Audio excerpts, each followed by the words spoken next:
Hello everyone and welcome back. In this video, I'm going to talk to you about what researchers are finding is at the root of most addictions. And I will put a link to this article in the description for the video. Researchers find that this emotion is at the root of most addictions. And this article was written by Sarah Regan, R-E-G-A-N. Thank you, Miss Regan, for this article. Addiction can manifest in a lot of ways, whether it's drugs or alcohol, shopping, or even food. But new research says the emotion that underlies addiction may be the most notable factor as far as what triggers addictive behaviors in the first place. Many have wondered exactly that, how emotion correlates with addiction, which is why a team of Harvard researchers conducted 4 interwoven studies to identify the root of the problem. To conduct their research, the team did separate analysis on various research studies. They looked at lab tests that examined how smokers responded to negative emotions, a study on how deeply and often people smoke cigarettes and more, all of it pointed to sadness as the strongest influence to smoke. Now, I think I've talked about this in the past in some of my other videos where I've suggested that one of the factors in driving someone's use is trauma, right? What does trauma sort of, how does it how do we know someone's suffered from trauma? What are the things that we look for? Their emotional state, and sadness, obviously, somebody who's sad, in all likelihood, has suffered some type of trauma in the past, right? So I think this is sort of confirming what I think we had suspected based on all the families we'd spoken to and obviously the wonderful clinicians that we work with.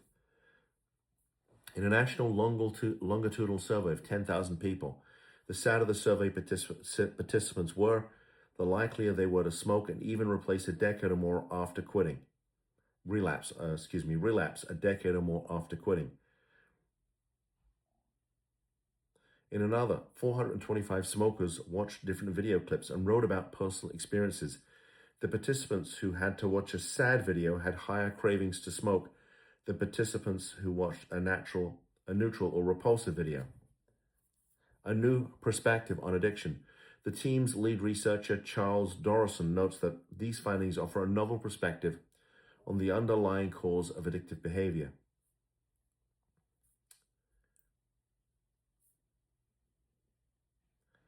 And here's what they found. They found that basically there was a correlation between people who used other substances and smoking.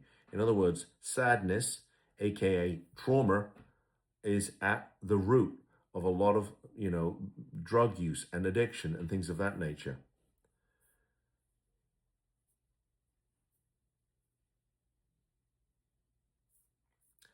All right. I'm going to let you read the article for yourself, but I think this just confirms what we've been seeing for a long time here in the office. And so, one of the things I've talked about in the past is what I call the honeymoon phase of treatment. And a lot of the time, and just recently we got a call from a family about a loved one, and their statement to my team was, well, treatment doesn't work.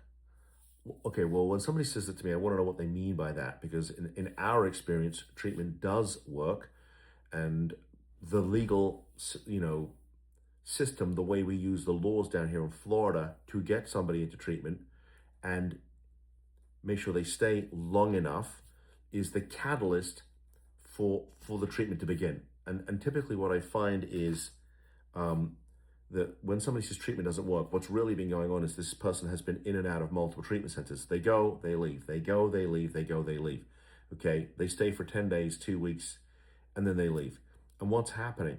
Well, the first little period of time is what I call the honeymoon phase. They're not really asked to do a whole lot. Then they go into a group session or a therapy session, and they have to start discussing the trauma, right? What's really at the root of the problem here. And that's when they bounce. Okay, and that's why being able to make the decision for your loved one that they cannot make is key and critical, right? First of all, you take the pressure off them of having to make the decision. Okay, that's number one. Number two, there's some accountability for them and for you. You have somebody you can go to when they are non-compliant. Okay, and I know for some families, they're worried that their loved one's going to hate them. This is not your loved one. Okay, it looks like them, it sounds like them. Their trauma has basically morphed into this behavioral health issue, drug use, mental illness, and it has effectively kidnapped their brain, right? Which means they are not capable of making the decision. So somebody has to make the decision for them. And it'll be up to you who does it, or if anybody does it. But the point is, the sadness, the trauma is at the root of everything. And until it's addressed, the chaos that you're probably living with continues. The suffering continues for your loved one and your family. And so if you're dealing with this, if you want to have a conversation with us about what options may or may not be available, legal and non-legal, please reach out to us. Okay, we'd be happy to talk to you. If there's an issue in your family that you're dealing with and I haven't made a video about it, let me know. I'll make you a video.